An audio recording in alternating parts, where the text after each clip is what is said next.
यानी हमारे देश में बढ़ती बेरोजगारी का जिम्मेदार अगर कोई तो है तो वो है हमारे मोदी जी और उनका फार्मूला नोटबंदी।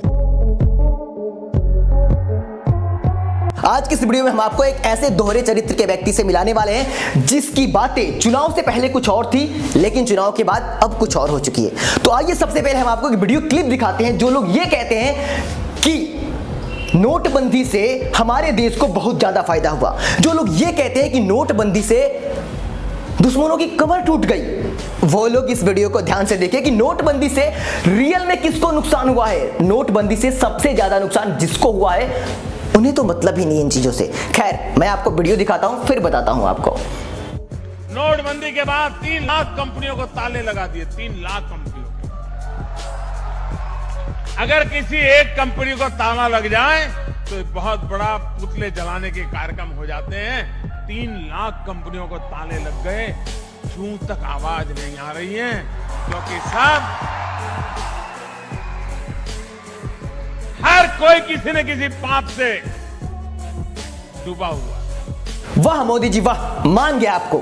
सच में मोदी जी रियल हीरो हैं क्योंकि उन्होंने ऐसी बात कही मंच पर सरेआम, फिर भी लोग खामोश हैं। मोदी जी कह रहे हैं साफ सीधा शब्दों में कि 3 लाख कंपनियों को मैंने ताले लगा दिया और किसी ने चूं तक नहीं की।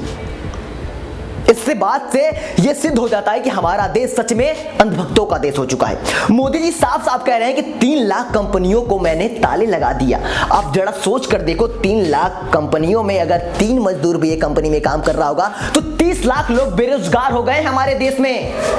नोटबंदी से किसको फायदा हुआ? अरे कंपनियों में हम और आप जैसे लोग काम करते हैं। नोटबंदी से सिर्फ और सिर्फ फायदा उनको हुआ है जो मजदूर वर्ग थे।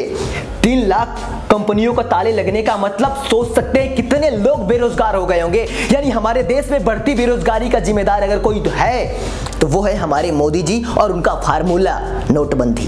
खैर छोड़िए, मुद्दे पे आता हूं। मैं आपको बता रहा था कि हमारे देश में कुछ लोग ऐसे हैं जो चुनाव जीतने से पहले उनकी बातें कुछ और होती है और चुनाव हारने से पहले उनकी बातें कुछ और होती है। ऐसे ही एक दोहरे चरित्र के व्यक्ति से मैं आपको इस वीडियो में मिलाने वाला हूं। नाम तो सुना ही होगा, बताने की जरूरत नहीं है, देखो वीडियो।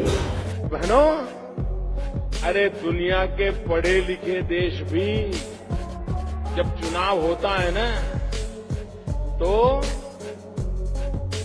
बैलेट पेपर पर नाम पढ़ करके फिर थप्पा मारते हैं। आज भी अमेरिका में भी। किसकी वीडियो है ये?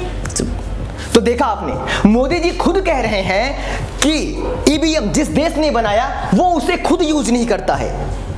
मोदी जी चुनाव से पहले यानी प्रधानमंत्री बनने से पहले ईवीएम के कट्टर विरोधी थे। इस वीडियो से ये बात सिद्ध होती है। फिर आज वो ईवीएम का सहारा लेकर क्यों लड़ रहे हैं? सोचने वाली बात है, क्योंकि मोदी जी को पता चल गया है कि ईवीएम ही एक ऐसी चीज है जिससे मैं जनता के बिना परवाह के जब चाहूं जो चाहूं वो कर सकता हूं। मोदी जी ये बात खुद कह रहे हैं कि जिस देश ने ईवीएम बनाया उसने अपने देश में इसे बैन कर दिया है, तो हम लोग ईवीएम का प्रयोग क्यों करते हैं? लेकिन जब मोदी जी के हाथ में खुद लड्डू आ गया तो दोनों हाथ से खाने में लग गए, तब उनकी ये बुद्धि फेल। तो ये दोनों वीडियो क्लिप देखकर आप समझ गए होंगे कि हमारे देश में हमारे प्रधानमंत्री नरेंद्र मोदी जी हम सब भारतवासियों के लिए कितने नुकसानदायक हैं, जो अपनी बात पे अड़े नहीं रहते हैं। चुनाव से पहले कुछ और कहते हैं, चुनाव के बाद कुछ और कहते हैं।